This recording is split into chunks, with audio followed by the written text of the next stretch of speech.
अब मोदी की सरकार है और मोदी की सरकार में अगर उधर से गोली चले तो दिल्ली से पूछने की आवश्यकता नहीं, बल्कि गोली का जवाब गोला से देने की जरूरत है। ये अंतर होता है। मैं आप सब, माननीय प्रधानमंत्री मोदी जी ने कहा हमारे लिए अमीर भी वीआईपी है, गरीब भी वीआईपी है, मजदूर भी वीआईपी है। अगर सम्राट अशोक जी ने जो अपने शिलालेख लगवाए थे, जो अभी आजादी के अमृतकाल में हर गांव सभा में शिलाफलकम लगाया गया कि नहीं लगाया गया, लगाया कि नहीं लगाया, वैसा ही शिलाफलकम आदर हमारे महान शासक ने लगवाया था। और अभी आप सब देखते होंगे जब नए संसद भवन में जाते होंगे तो संसद भवन के उद्घाटन से पहले जो सम्राट अशोक की जो लाट है उसको संसद भवन के शिखर पर लोकार्पित करने का काम माननीय नरेंद्र मोदी जी ने किया। ऐसे तमाम काम हुए जिसका मैं वर्णन नहीं करना चाहता, आप सब जानते हैं। समाज में एकजुटता की आवश्यकता है। कुछ लोग बांटो और राज करो, इस सोच के लोग हैं। समाज में लोगों को अलग थलग करने की कोशिश करते हैं।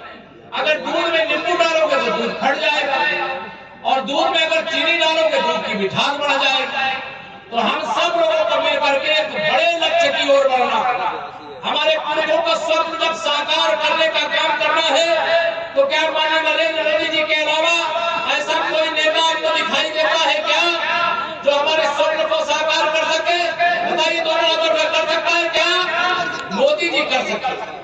अगर मोदी जी कर सकते हैं तो उन्होंने करके दिखाया है। दुनिया के किसी देश में अगर भारत का कोई नागरिक फंसा है, चाहे वो इजराइल और हमास के बीच युद्ध चल रहा हो, वहां से भी भारतीयों को सुरक्षित लाए। अगर उत्तराखंड की टनल में कोई मजदूर फंस गया हो तो उसके लिए भी उतनी ही ताकत लगाए। सब हमारे लिए वीआईपी है, एक एक नागरिक हमारे लिए महत्वपूर्ण है।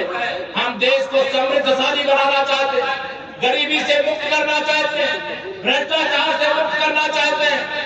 हम किसी को आंख दिखाएंगे नहीं, लेकिन कोई हमें आंख दिखावे ये बर्दाश्त भी नहीं कर सकते हैं। अब वह भारत है जब कहते हैं ना, सत्य यदि निर्बल हुआ तो कौन उस पर कान देता, शक्तिशाली की गलत भी बात यह जग मान लेता। आप सब जानते हो अमेरिका का दुश्मन ओस्मा बिन लादेन पाकिस्तान में छिपा था। बताइए, पाकिस्तान के सैनिक आकर के ओस्मा बिन लादेन को मारे थे कि नहीं मारे?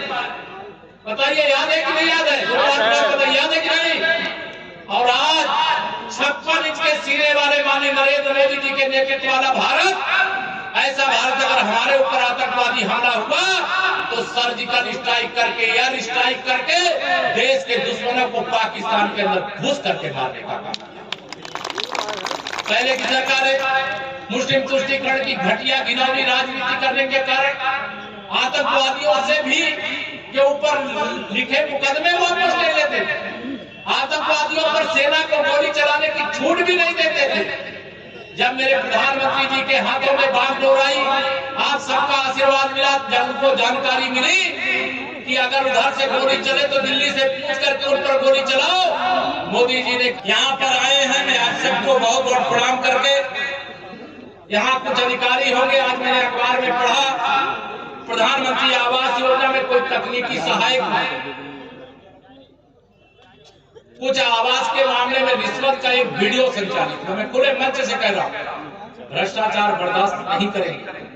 जो दोषी है इसकी जांच करके बिना देरी कठोर से कठोर कार्रवाई करिए।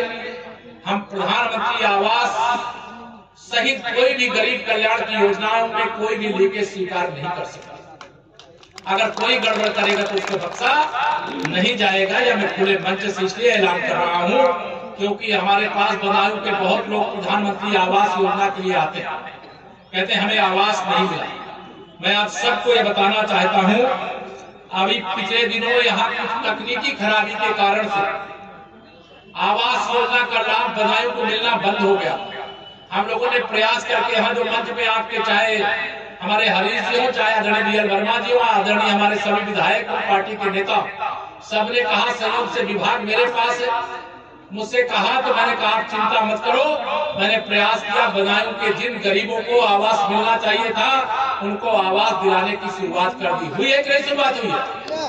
शुरुआत हुई। अभी तक मेरे पास जो सूचना है लगभग 45,000 लोगों को प्रधानमंत्री और मुख्यमंत्री आवास योजना का लाभ दिया जा चुका है। जो बचे हैं उनको भी देने का काम जारी रखेंगे। आपको बताना चाहता हूं मेरे सभी यहाँ पर महिलाओं का एक समूह होता है, गांव-गांव में है ना समूह, हमारी समूह की दीदियां काम कर रही है ना बढ़िया बढ़िया, तो उनके काम को और बल देने के लिए सरकार ने कदम उठाया है। आपके जिले में ही 20,000 समूह है। 20,000 समूह का मतलब लगभग 12 महिलाएं एक समूह में होती हैं। लाखों की संख्या में मेरी दीदियां आत्मनिर्भर बन। एक आज हमारा प्रदेश है जहां एक जनपद एक मेडिकल कॉलेज, एक मंडल एक विश्वविद्यालय, एक जनपद एक उत्पाद, एक जनपद कई राजमार्ग, एक जनपद में कई राष्ट्रीय राजमार्ग, जहां सेतु नहीं वहां सेतु बनाने का काम, जहां बिजली नहीं वहां बिजली पहुंचाने का काम, सब कुछ करने का काम किया जा रहा है।